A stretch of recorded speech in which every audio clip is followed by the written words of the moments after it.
स्वागत है दोस्तों आपके अपने चैनल ऑन स्टडी क्लास पर। मैं आज आप लोगों को बताने वाला हूं जो कि आप लोगों का एग्ज़ाम हुआ है टेस्ट का, तो उसके बारे में एनालिसिस करने वाले हैं। तो आप लोग देख लेंगे कि आप लोगों का कितना सही होगा या किसका जवाब कौन सा होगा। क्लियर?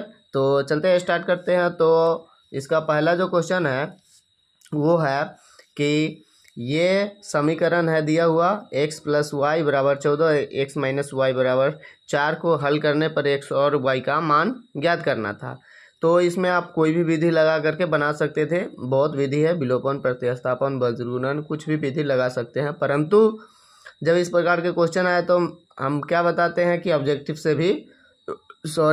ऑब्जेक्टिव में आपका ऑप्शन रहेगा, उससे भी आप आंसर निकाल सकते हैं। जैसे कि इसमें देखिए 9, 5, यहाँ पर 9, 5 रखिए, 14 हो रहा है तो सही होगा, यही है ऑप्शन। परंतु दूसरा चेक जरूर कर लेंगे, नहीं तो गलती हो जाएगा। तो इसमें रखेंगे 9 और इसमें से घटाएंगे कितना, 5, तो 4 आएगा। तो आपका सही आंसर ये है, जो भी लगाया है वो सही है।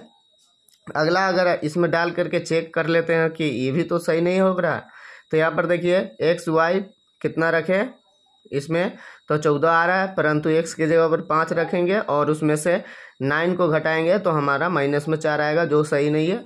उसी तरह से कोई भी ऑप्शन इसका सही नहीं होगा, वही एक सही था। तो इस तरह से इसका ए आंसर हो गया। अगला जो क्वेश्चन है वह है कि यदि दो संख्याओं का अंतर इतना है और उनमें से एक संख्या दूसरी संख्या के 3 गुना है तो रैखिक समीकरण क्या होगा। तो दो संख्या का अंतर मतलब हम पहले ही बता दिए थे, अंतर मतलब होता है घटाव, जोड़ घटाव, कम अधिक, अंतर मतलब होता है घटाव। तो x या y हम मान लिए हैं संख्या, तो x - y हो गया 26, और कहता है एक संख्या जो है दूसरी संख्या से 3 गुना है तो x बराबर हो जाएगा 3y। तो इसमें ये जो समीकरण जिसका भी है वो सही हो जाएगा। तो x जोड़ y बराबर, यहाँ पर नहीं है, x बराबर 3y, तो यहाँ प्लस में है तो सही नहीं है, ये माइनस वाला, ये सही आपका ऑप्शन सी हो जाएगा। क्लियर? आगे की तरफ अगर बढ़े तो यदि दो संपूरक कोण में बड़ा हिस्सा अपने लघुत्तम कोण के 18 ज़्यादा है तो बड़े हिस्से का मान ज्ञात कीजिए। तो इसमें जो समीकरण होता है इसको हल कीजिएगा। x जोड़ y बराबर होगा आपका कितना, दोनों कोण मिला करके 180 डिग्री संपूरक कोण है, और इसमें से जो x है यानी कि जो बड़ा कोण है वो छोटा कोण से कितना ज़्यादा है, 18 ज़्यादा है। इसको हल करने पर आपका आंसर आ जाएगा 99। आप लोगों का बुक का NCERT का बुक का है क्वेश्चन, आप लोग इसको देख सकते हैं। 3.3 या 2 में होगा, इसमें देख लेना है आप लोगों को।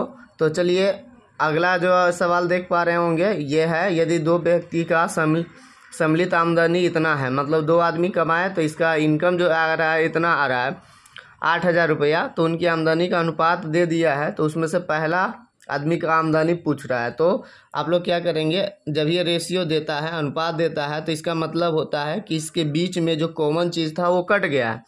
तो वो कॉमन चीज़ को आप मान सकते हैं, मानना ही है x, तो यह हो जाएगा 9x और ये हो जाएगा इसका सैलरी हो जाएगा 7x। दोनों मिला करके टोटल कितना है, 8,000 कमा रहा है, 8,000 दोनों कमा रहा है, तो ये 16x हो जाएगा। और 16x के वैल्यू अगर 8,000 है तो x से ये 16 से ये कट जाएगा, 16 पंचे 80, और x का वैल्यू कितना आ जाएगा 500। आप देख पा रहे होंगे कि हमारे पास पहला व्यक्ति कितना है, 9x है। 9x अगर पहला व्यक्ति है तो इसमें अगर x के वैल्यू डालेंगे तो 9 पचे 4500, आपका सही आंसर हो जाएगा ऑप्शन बी। क्लियर? तो इसी तरह से अगला सवाल जो है, अगला सवाल आपका है समीकरण इतना का हल अद्वितीय होगा। अद्वितीय हल होने के लिए आपको क्या सिचुएशन होना चाहिए, ये वाला सिचुएशन जो कि मैं एक वीडियो में बहुत अच्छा से समझाया हूँ, अगर नहीं देखें तो आप लोग उसको जा करके देख सकते हैं। अगले क्वेश्चन की तरफ अगर हम लोग पढ़े तो हमारा अगला क्वेश्चन है कि समकोण त्रिभुज में सबसे बड़ी भुजा क्या कहलाती है। तो समकोण त्रिभुज में सबसे बड़का जो भुजा होगा वो क्या होगा, इस तरह से समकोण त्रिभुज होता है, इसमें सबसे बड़का भुजा कर्ण होता है। हमेशा कर्ण कितना बड़का होता है, तो इसके स्क्वायर और इसके स्क्वायर के योग के बराबर होता है, जो पाइथागोरस नियम भी कहता है। तो चलिए हम लोग अगले स्टेप पर पढ़े, तो इसका कर्ण सही आंसर हो जाएगा। क्लियर? तो चलते हैं अगले क्वेश्चन की तरफ। अगला क्वेश्चन हमारा है कि sine theta into cosec theta क्या होता है, तो ये 1 के बराबर होता है, जो कि फार्मूला में है।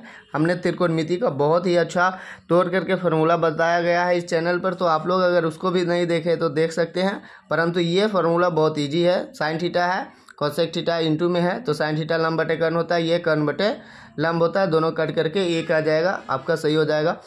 इसमें है cos थीटा 21/29 है, तो ये आधार है, ये कर्ण है, आपको लंब निकाल लेना है। लंब आपका आ जाएगा 20, जैसा कि आप लोगों को निकालने आ रहा होगा, तो आप लोग निकाल सकते हैं, इसमें आप वैल्यू रख सकते हैं। ये बहुत ही ईजी था।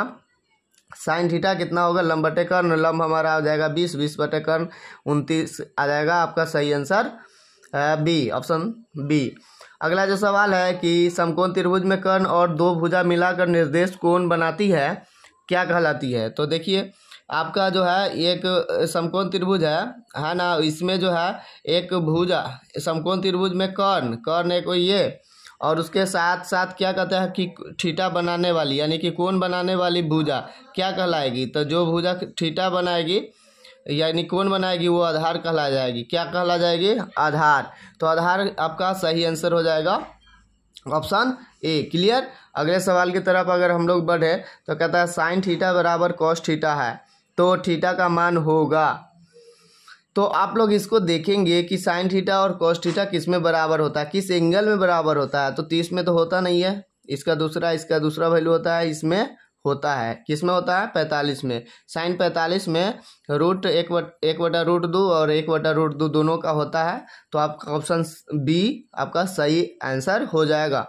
फिर अगला जो सवाल है वो फार्मूला है कॉसेक 90 - थीटा का मान क्या होगा। तो कॉसेक 90 - थीटा सेक थीटा होता है, जो कि फार्मूला आपका है, आपका इससे सही हो जाएगा। फिर अगला जो सवाल है वो है साइन 18/cos72। तो ये आपका क्या हो जाएगा आंसर। इस तरह के क्वेश्चन आए तो हमने पिछले ही लाइव में और ऐसे भी वीडियो में अपलोड किए हैं कि एक वैल्यू होता है, माइनस में रहेगा तो 0 होता है, अगर इसके बगल में कुछ लगा हो 2 3 तो वो हो जाता है आंसर, क्योंकि इसका वैल्यू 1 होता है तो बगल में लगा होगा वो आंसर हो जाएगा। तो ये किस पर टूटेगा, तो साइन 90 - थीटा पर। आप इसको तोड़ेंगे तो कॉस हो जाएगा, कॉस कट जाएगा, एक आपका सही आंसर हो जाएगा।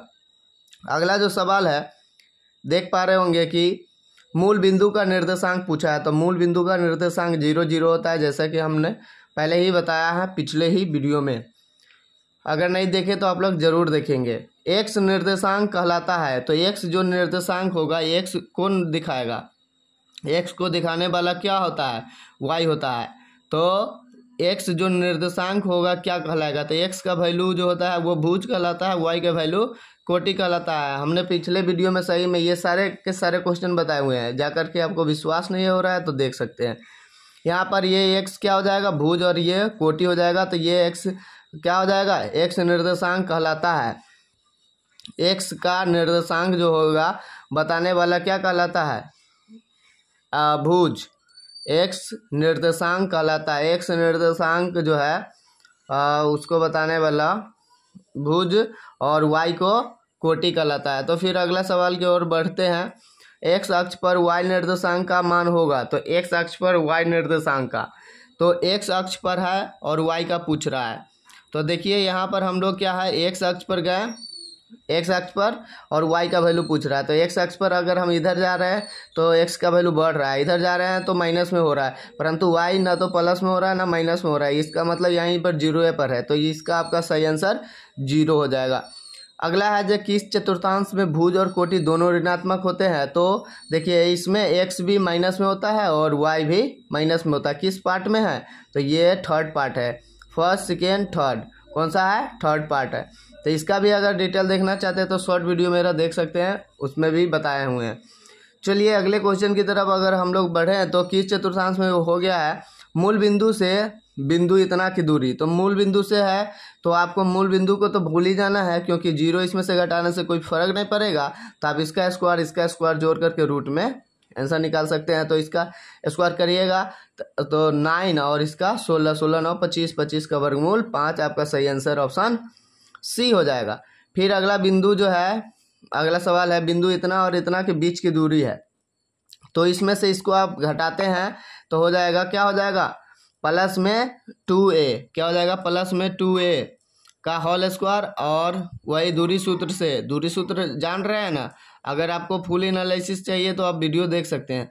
और फिर इसमें से इसको घटाएंगे तो प्लस हो जाएगा 2b²।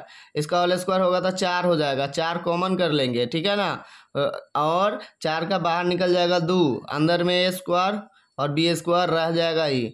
तो यही आपका आंसर ऑप्शन ए हो जाएगा सही। फिर कहता है बिंदु इतना और इतना के मिलाने वाले रेखाखंड के मध्य बिंदु का भुज क्या होगा। तो भुज पूछ रहा है, भुज मतलब एक्स का वैल्यू पूछ रहा है। तो एक्स का फॉर्मूला जो होता है, मध्य बिंदु है ना, तो मध्य बिंदु का फॉर्मूला क्या हो जाएगा, इधर हो जाएगा p(x,y), तो एक्स का वैल्यू निकल जाएगा इधर से, इधर मल्टीप्लाई होगा तो 1:1 में काटेगा। मध्य बिंदु क्या काटता है, 1:1 में काटता है। तो इस साइड है x1 y1, इधर x2 y2, तो इधर 1 से गुने x2 प्लस इधर 1 गुने x1 बटा में 1 1 2।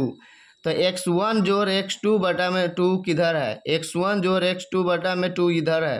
तो आपका आंसर ऑप्शन सी हो जाएगा। अगला है वही चीज़ है कि बिंदु इतना और इतना को मिलाने वाले रेखाखंड के बिंदु इतना के अनुपात में विभक्त करती है। ये फॉर्मूला ही सीधे है, x का मान ज्ञात कीजिए। तो इसका सही आंसर आपका क्या हो जाएगा, m1x2 प्लस m2x1 बटा में m1x2, यही हो जाएगा आपका सही आंसर। फिर अगला सवाल की ओर बढ़ते हैं हम लोग। अगला सवाल है कि समकोण त्रिभुज का क्षेत्रफल होता है 1/2 आधार गुणे ऊंचाई, आपका यही सही आंसर हो जाएगा। आगे है यदि दो समरूप त्रिभुज के क्षेत्रफल का अनुपात इतना है तो उनकी संगत भुजा का अनुपात क्या होगा। तो हमने बताया है कि क्षेत्रफल का अनुपात अगर दे भुजा पूछे तो आप सीधे इस पर रूट चढ़ा दीजिएगा। रूट चढ़ाने के बाद इसका 8 हो जाएगा वर्गमूल और इसका 11 हो जाएगा। तो 8 11 आपका ऑप्शन दिख रहा है, ऑप्शन ए। तो आपका ऑप्शन ए सही हो जाएगा। फिर अगला है बेलन का आयतन होता है, बेलन का आयतन होता है πr²h, ठीक है। और फिर अगला सवाल है त्रिभुज का क्षेत्रफल ज्ञात करें जिसका आधार इतना है। तो आप इसको 1/2 आधार गुने ऊंचाई पर मल्टीप्लाई करेंगे तो ये कट जाएगा 2 से 5.4 से, और इसमें इससे मल्टीप्लाई करने पर आपका 135 सही आता है। तो इसका सही आंसर 135 है। गोले का आयतन क्या होता है, 4/3 πr²। फिर अगला सवाल है, अगला सवाल आपका है कि वर्ग चिन्ह का मान होता है तो उच्च सीमा प्लस निम्न सीमा, और इसमें 2 से डिवाइड करते हैं तो निकल जाता है। अगला सवाल है कि यदि परीक्षण इतना इतना तथा इतना का माध्य 11 है तो x का मान क्या होगा। तो सबको आप जोड़ लीजिए और क्या करिए, इसमें जितनी संख्या उससे भाग कीजिए। तो 5 परीक्षणों है तो 5 से डिवाइड करेंगे और ये बराबर में 11 देंगे तो 11 × 5 = 55। इसमें से कितना हो जाएगा, 2 4 6 6 12 को घटा देंगे और जितना x होगा उसको x का वैल्यू निकालेंगे। तो आपका आंसर जो हो जाएगा ऑप्शन सी डी सही होगा। यहाँ पर निकालना हो जाएगा, इस पर 1 2 2 2 3 3 4 और 5x, 5x इस साइड हो जाएगा, उस साइड हो जाएगा आपका 11 × 5 = 55 में से आपका घट जाएगा टोटल कितना, 6 4 10 और 10 2 12 8 20, तो हो जाएगा 35। तो 5x का वैल्यू अगर 35 आ रहा है तो x का वैल्यू कितना आ जाएगा, 7। ठीक है, क्लियर, आपका आंसर डी करेक्ट है। फिर अगला जो सवाल है वह है निम्नलिखित में से कौन केंद्रीय प्रवृत्ति की माप नहीं है। तो केंद्रीय प्रवृत्ति जो होता है वह जितना माध्य माध्यक बहुलक जो होता है तीनों बिचला ही निकालता है।